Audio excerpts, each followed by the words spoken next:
Okay, hello YouTube. This is the Canadian Greek coming at you with ISON update number 10.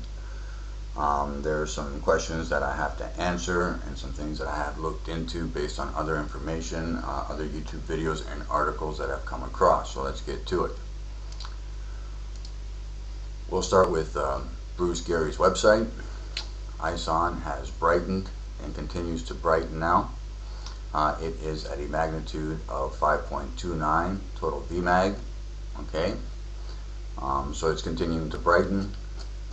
That's all I'm going to say from Bruce Gary's website for today. There are no updated photos from him, which I usually like to show because he usually puts up some of the best pictures. Okay, but his pictures are all from the 14th and they are old. Compared for my purposes today, they do not suit me. Now let's continue. This is Nikola Tesla's ghost. Okay, this is his video on ISON, Enki, and Mercury cosmic siblings. I suggest you look at this video. It has some interesting information. I asked him a question, interesting information, but what exactly are you predicting is going to happen? Is it going to be a kill shot CME? Is ISON going to impact Earth? Is ISON going to be responsible for a new black plague? Or all of the above? Thanks for the video and peace. Nikola Tesla's ghost replies to me. The low X-ray flux has remained consistently elevated since ISON entered the magnetic web of the heliosphere in early October when it passed Mars. Unprecedented in 4 years of NASA data going back to 2010. ISON and its brother 2P Enki are just about to converge on the most metallic electromagnetic object near the Sun, their big brother Mercury. I expect a huge spike in X-ray flux activity very soon as this planetary convergence takes place. Expect massive CME eruptions during this convergence and expect most of them to be Earth-directed. Expect even more CME activity approaching the end of November as ISON slingshots the Sun. I think NASA is lying about ISON's exit trajectory.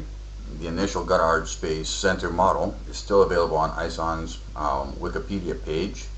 Of ISON's path through the inner solar system clearly shows ISON taking a very low exit trajectory along the ecliptic plane, which means ISON would pass right in front of Earth and Venus on its path back out of the solar system.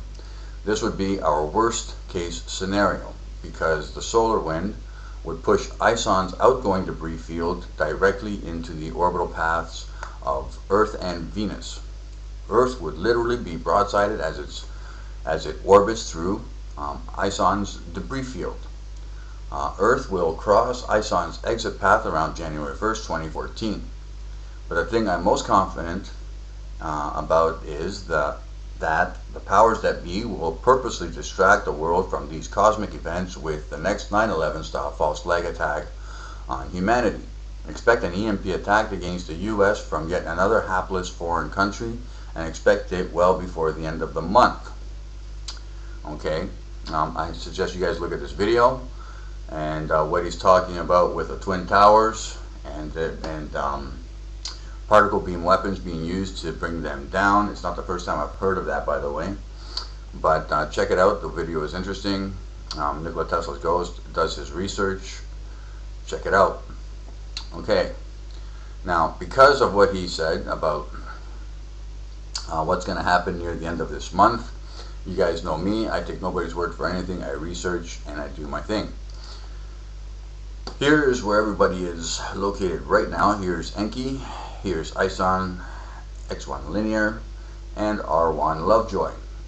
Okay, now I went to the JPL small body database, and near the end of the month, November 29th, 2013, this is ISON, will be going around perihelion. Okay, between the 28th and 29th. It is going to be at 0.3 AU distant from the Sun. It is going to be basically inside the Sun's corona. And this is Enki, where it will be on November 29th, 2013.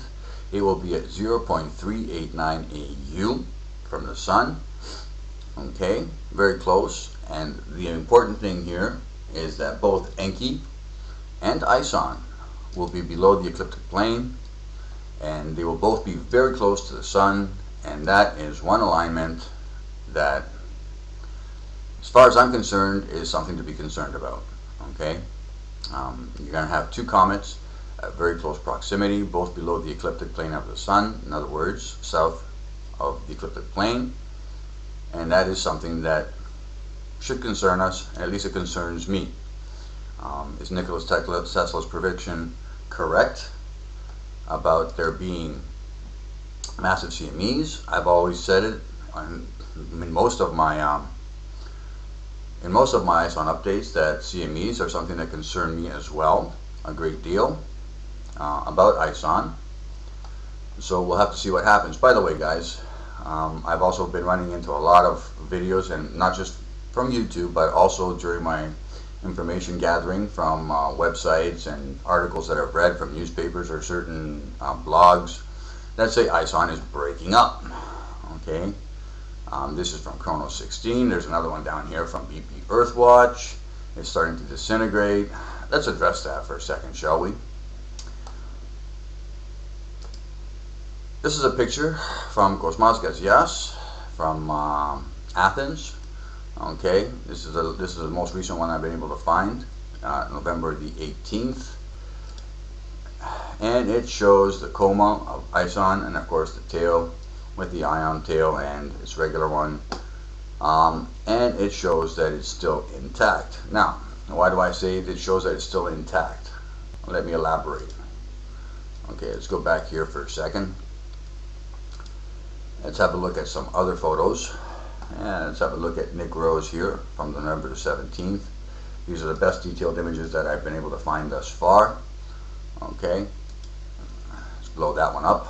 Again, it shows the ion tail, its regular tail, and it seems to be intact. Now, why do I say that? ISON, by the way, this is basically an atmosphere, okay?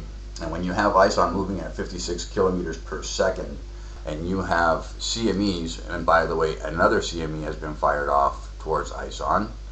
Okay, is that coincidence? I don't believe in coincidences. I believe that there is a magnetic connection that's been formed with ISON and the sun, and these CMEs are moving at thousands of kilometers per second.